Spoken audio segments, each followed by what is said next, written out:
देखिए, अगर बाबा नहीं चाहते हैं कि हम दक्षिणा कमेटी का धन ना लें तो उसे नहीं लेते हैं। सावित्री, हम अब भी किसी की सहायता नहीं ले रहे, ये हमारा हक है। दक्षिणा प्राइज कमेटी ज्योति को पुरस्कृत कर रही है। दक्षिणा प्राइज कमेटी को हमने खत जरूर लिखा, परंतु ज्योति को पुरस्कृत करने के लिए नहीं, बल्कि उसके कार्यों को सराहने के लिए उसे दिया गया। हमारा विद्यालय यहाँ शुरू कर दे। बिल्कुल, और जितना जल्दी हो सके उतना जल्दी। भाई देवराज जी, आपकी जगह हमें बहुत पसंद आई। फिर देर किस बात की, कल से आइए और रहना शुरू कर दीजिए।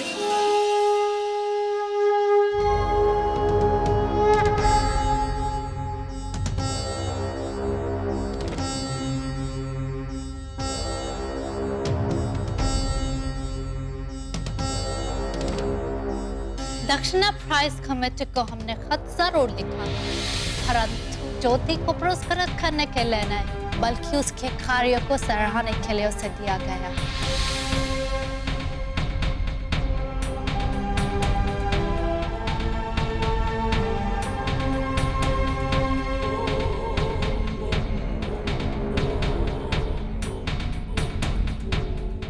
मैं इतनी देर से ये सोच रही थी कि आप देश के हित के लिए हमसे कोई बात करना चाहते हैं, परंतु आप तो अपने देश को बेचने पे उतारू, बेचने के लिए निकल पड़े हैं आप अपने देश को। मैं आपसे इतनी देर प्यार से बात कर रहा था क्योंकि मैं ये उम्मीद पे था कि आप समझदार, और आपके अनुसार समझदारी और स्वार्थ में कोई अंतर नहीं है, राइट? यह शिक्षित होकर किस तरह बिगड़ जाती है ये मैं आज खुद अपनी आंखों से देख रहा हूँ, और मैं मेरे देश के स्त्रियों को इस तरह बिगड़ते हुए नहीं देखना चाहता। क्योंकि आपकी पोल खुल जाएगी और सबको पता चल जाएगा कि आप समाज के रक्षक नहीं बल्कि भक्षक हैं, और आप समाज के हित में नहीं सोचते।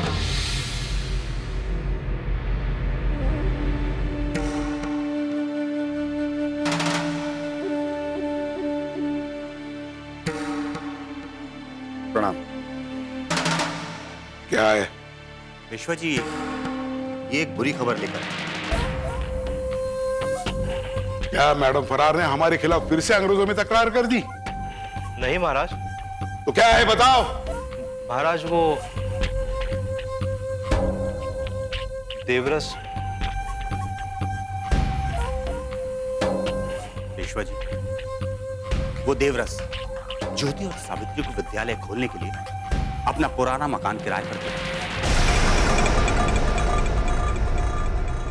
देवरस, ये देवरस भी पिछड़ों से जाके मिला। खैर, गलती उस देवरस की भी नहीं है। इस देवरस जैसे लोगों को तो धन ही सब कुछ होता है।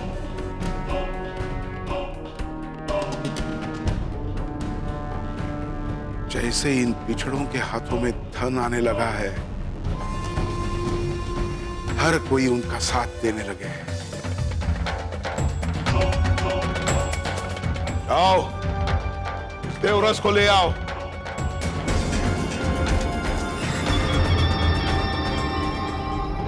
देवरस को याद दिलाना बहुत जरूरी है कि आज भी पूना में पेशवा का राज चलता है।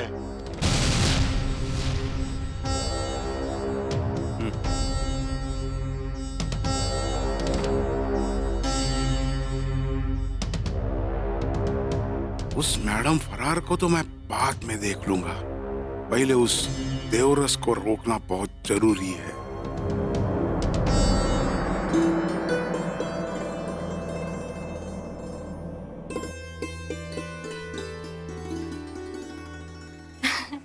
मुझे तो विद्यालय के लिए देवरस का ये घर बहुत अच्छा लगा।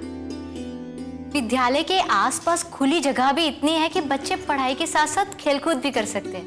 बच्चों को अच्छा एकांत में लगा पढ़ने के लिए, कोई बाधा नहीं आएगी पढ़ाई में। हाँ, और ये विद्यालय शहर से इतना दूर भी नहीं है, तो बच्चों को विद्यालय आने जाने में तकलीफ भी नहीं होगी। कुल मिलाकर विद्यालय के लिए बहुत सही जगह चुनी है हम लोगों ने। बिल्कुल, और आपने ये बहुत अच्छा किया कि पेशगी का धन दे दिया। अरे देवरस तो बहुत पैसे का लालची इंसान है, सिर्फ पैसा ही उसका धर्म है। अच्छा पैसा दे दिया उसको, अपने बात से पलटेगा तो नहीं। चलो विद्यालय के लिए घर तो हो गया, अब बहुत जल्दी लड़कियां आएंगी, बहुत सारी लड़कियां विद्यालय आएंगी। बस एक बार दक्षिणा प्राइज कमेटी से पैसे मिल जाए, तुरंत विद्यालय शुरू कर देंगे हम। पहले विद्यालय के लिए जो जरूरी है वो सामान हम खरीदेंगे, फिर विद्यालय शुरू कर देंगे। विद्यालय में पहले एक लड़की आएगी, उसके बाद दूसरी, फिर कई सारी लड़कियां आएंगी, फिर इतनी लड़कियां आएंगी कि एक विद्यालय पूरा ना होगा। सेठ फिर जी, दूसरा शुरू कर देंगे, फिर तीसरा शुरू कर देंगे, फिर चौथा विद्यालय खोलेंगे और विद्यालय ही विद्यालय खोलेंगे। सेठ जी पहले एक विद्यालय तो खोलिए, फिर सपने देख। कुछ भी बड़ा करने के लिए बड़े सपने देखना बहुत जरूरी है। सपने देखने से क्या होता है? सपने तो सभी देखते हैं। हाँ, मैं भी बड़े सपने देखता हूँ, लेकिन इसलिए क्योंकि उन सपनों को मैं पूरा कर सकूं, उसके लिए मैं कष्ट कर सकूं। लेकिन उन्हें पूरा करने की ताकत बहुत कम लोगों में होती है। मैं बड़े सपने देखता हूँ क्योंकि मैं उन सपनों को पूरा करने के लिए मेहनत कर सकूं। अरे आप वो तात्या भाव से मिलने जाने वाले थे ना? हाँ, अच्छा तुमने याद दिलाया, तात्या से मिलना है। मुझे अपने विद्यालय में पुस्तकालय शुरू करना है, तो पुस्तकों की इतनी जानकारी सिर्फ तात्या के पास है, उसे मिलना बहुत जरूरी है। मैं मिल के आता हूँ। खाना खा के जाइए। नहीं नहीं नहीं, वो तो मेरी प्रतीक्षा कर सकता है, लेकिन तात्या नहीं। अगर वो चले गए ना तो पूरा पूना ढूंढना पड़ेगा उनसे मिलने के लिए। आता हूँ।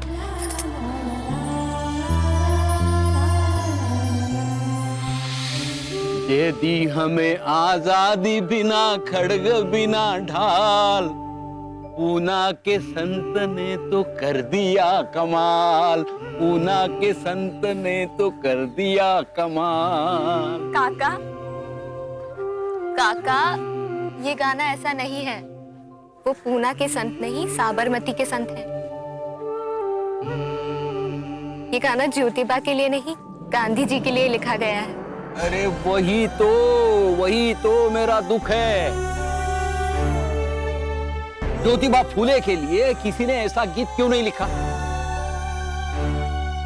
अब तुम कहोगी उन्होंने थोड़ी ही आजादी की लड़ाई लड़ी थी जो उनके लिए गीत लिखे जाएं। नहीं काका, अगर मैं आपसे ना मिली होती, आपके द्वारा मैंने ज्योतिबा और सावित्री बाई को इतनी अच्छी तरह नहीं जाना होता, तो शायद ये जरूर कहती। लेकिन अब मैं ये समझ गई हूँ कि ज्योतिबा और सावित्री बाई फूले को इतिहास में वो स्थान नहीं मिला है जो उन्हें मिलना चाहिए था। जबकि उनकी लड़ाई भी आजादी की लड़ाई की तरह ही अहम थी। बिल्कुल। कुछ समय के बाद लोगों के समझ में ये जरूर आएगा कि अशिक्षा के विरुद्ध की लड़ाई आजादी की लड़ाई से भी बड़ी और मुश्किल लड़ाई होती है, जिसके लिए ज्योतिबा और सावित्री भूखे प्यासे दिन रात लगे हुए थे। बिल्कुल काका, गोरे अंग्रेजों से ज्यादा मुश्किल रहा होगा पेशवा जैसे काले अंग्रेजों से लड़ना। अच्छा काका, फिर देवरस के साथ क्या हुआ? जब पेशवा को पता चला कि देवरस ने अपना घर ज्योतिबा को किराए पर दिया है लड़कियों का विद्यालय खोलने के लिए, तो उसके साथ क्या किया? देवरस उस बेकार से बंद पड़े घर को भी मैंने 15 रुपए के किराए पे चढ़ा दिया। बाकी दुनिया को रुपए पैसे की कदर क्यों नहीं होती? चाहे इसमें फायदा तो अपना ही होता है ना। अब तो इस घर के 15 रुपए मिलेंगे, इन्हीं को जोड़ के कोई अच्छी सी लड़की देखूंगा और उससे अपनी दूसरी शादी करूंगा। पहली पत्नी तो पूरे रुपए चुकाए बिना ही मर गई। देवराज कौन है?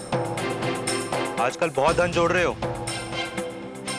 क्या हुआ भाई, क्या बात है? पेशवा नाराज है तुमसे, उन्होंने तुम्हें मिलने के लिए बुलाया। लेकिन क्यों? वो मैं नहीं जानता हूँ, पर तुम्हें बुलाया। क्यों? कहा ना मुझे नहीं पता है। हो सकता है वो तुम्हारे दर्शन करना चाहते हो। कैसी बात करते हो भाई?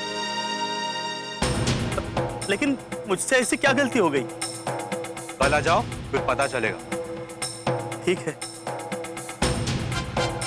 कल आता हूँ। चलता हूँ, कल आ जाना।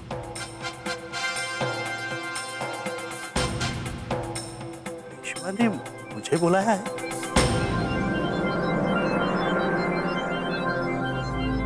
मियां तात्या, अब तो ज्योति के विद्यालय की खुशबू पूरे गांव में फैल गई है।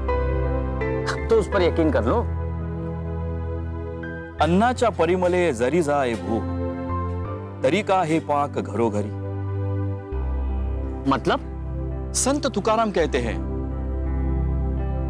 कि केवल पकवान के खुशबू से ही भूख मिटती तो लोग घर घर जाके खाना पकाने की झंझट ही नहीं करते।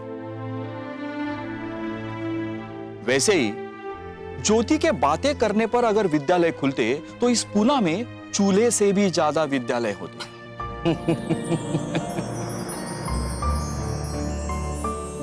मियां तात्या, आप बिना कहीं की बात कहीं दे मारते हैं। अरे तात्या, उस्मान, आपको घर द्वार है या नहीं? जब देखो तब गांव के सड़कों की लंबाई नापते रहते हो। हाँ? अरे ज्योति क्यों ना नापे भाई, अंग्रेजों को कर जो देते हैं। हाँ, अगर अंग्रेजों को दिया कर ही वसूलना है तो तात्या आप एक काम कीजिए, घर पे एक तख्त लगा दीजिए।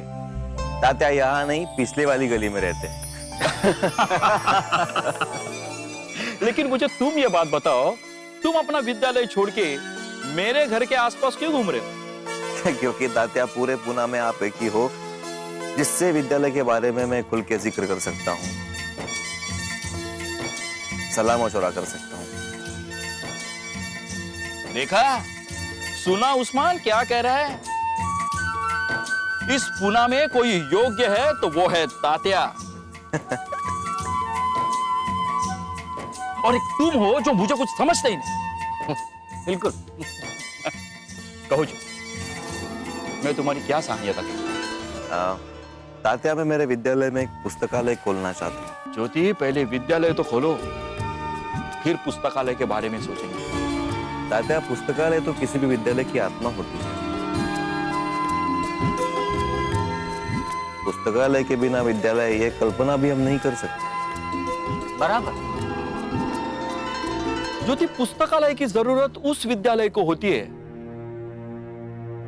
जिधर पहले से ही लोगों को पढ़ना लिखना आता है। और अगर तुमने विद्यालय खोल भी लिया तो पहले उनको अक्षर ज्ञान करना सिखाओ, क्योंकि पुस्तकालय की किताबें तो उनके लिए दूर की कौड़ी है। भले वो किताबें पढ़ना ना जानते हो, लेकिन अगर किताबें रहेंगी तभी तो वो प्रेरित होंगे पढ़ने के लिए। बराबर। अरे मैं क्या बराबर बराबर किए जा रहे हो? ठीक है, अभी तुम ही बताओ, इस पुस्तकालय के लिए किताबें आएंगी कहां से? बताओ। क्यों? तुम अपना पुस्तकालय क्यों नहीं दे देते ज्योति के विद्यालय के लिए? नहीं उस्मान, मुझे बच्चों के लिए पुस्तकालय खोलना है, और पुस्तक भी ऐसे चाहिए जिसमें सभी चीजें चित्रों से स्पष्ट हो, यानी वो रोचक लगे। मैं ऐसे प्रकाशक को जानता हूं जो बच्चों के लिए किताबें छापता है। ज्योति, मैं उनसे बात करता हूं। बहुत बहुत धन्यवाद, आप जरूर बात कीजिए। आता हूं।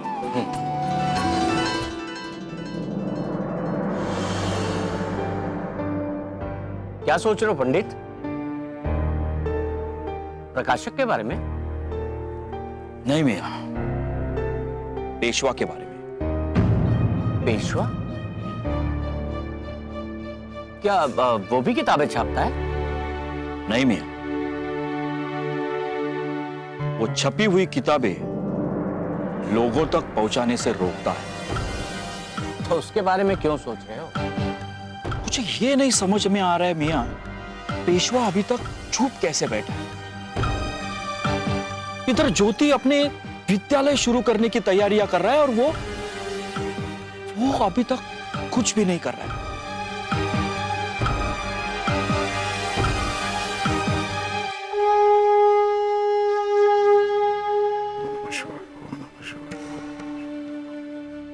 ओम नमः शिवाय, ओम नमः शिवाय, ओम नमः शिवाय।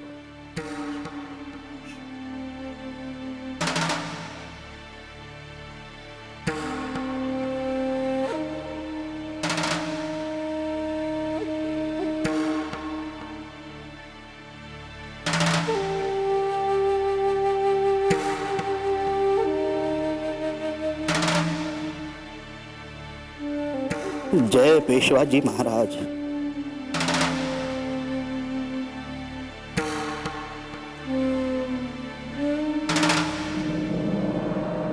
ठहरो। अरे तुमने देखा नहीं, पेशवा जी महाराज ध्यान में मग्न है। भला उनका ध्यान भंग करने का दुस्साहस मैं कैसे कर सकता हूं? जब उनका ध्यान खत्म हो जाए मैं फिर आऊंगा, ठीक है? ठहरो।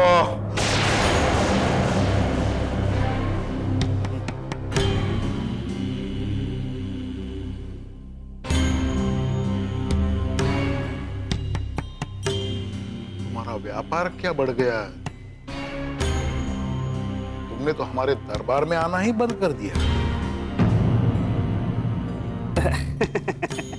कैसी बात कर रहे हैं पेशवा जी महाराज?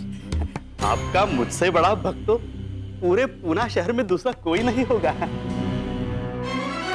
इसीलिए तो इस महान भक्त को भगवान आज खुद बुला रहा है। वो कहते हैं ना, मन चंगा तो कठौती में भी गंगा। मैं नित्य सुबह उठते ही सबसे पहले आपका ध्यान करता हूँ महाराज।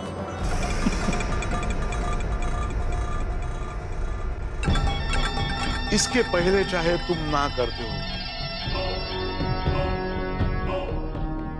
लेकिन इसके बाद तुम्हें याद करना पड़ेगा। तुम्हारा सारा का सारा व्यापार बंद हो जाएगा।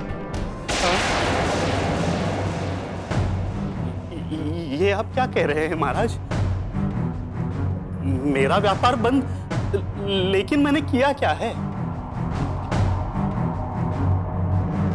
धन के लालच में तुम धर्म से विमुख हो गए हो, और पेशवा के होते हुए कम से कम इस पूना में धर्म के विरोधियों का व्यापार नहीं चल सकता। मैं कुछ समझा नहीं महाराज। आखिर मुझसे ऐसी कौन सी गलती हो गई?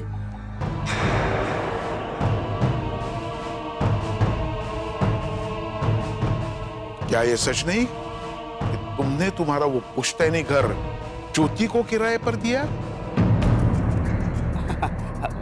उस बेकार से बंद पड़े घर के मुझे अगर 15 रुपए प्रति माह मिल जाते हैं तो इसमें बुराई क्या है?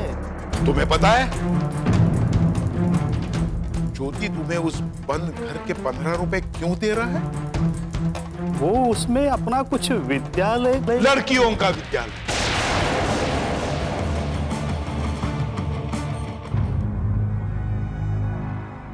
लड़कियों का।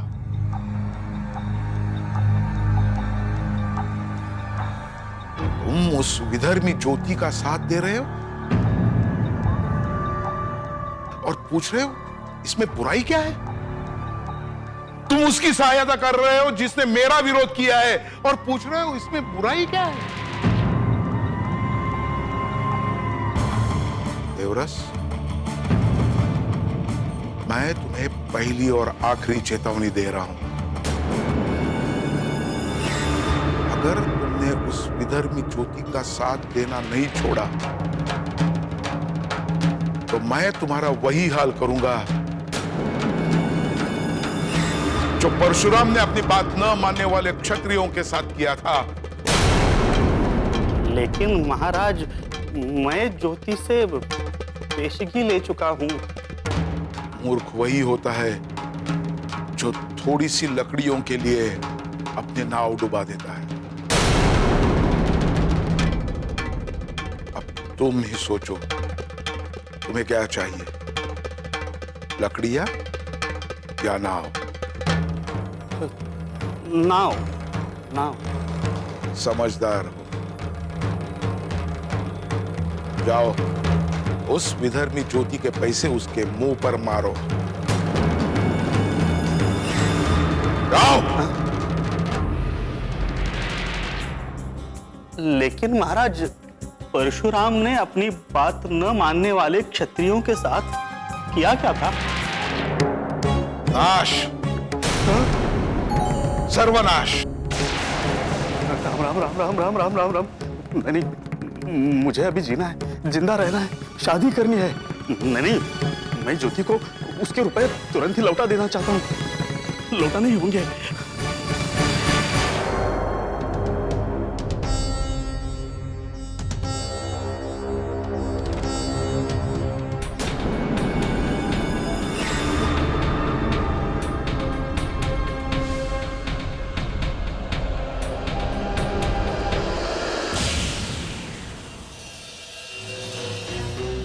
इतने भर की मुर्गी और इतना बड़ा झूठ मैंने अपने कानों से सुना है कि विधवाश्रम कैद है और विद्यालय आजादी। बोल, यही कहा था ना तूने? बोल। मैं तुम्हें अपना घर किराए पे नहीं दे सकता, तुम ये धन रखो। लेकिन ऐसा क्यों? माफ कीजिएगा पेशवा जी, मेरी छोटी सी बुद्धि में ये बात नहीं आ रही कि अब हमें उस ज्योति से कैसा डर? डर तो हमें ज्योति से कतई नहीं था। हमें डर है तो सिर्फ वो पुरस्कार से।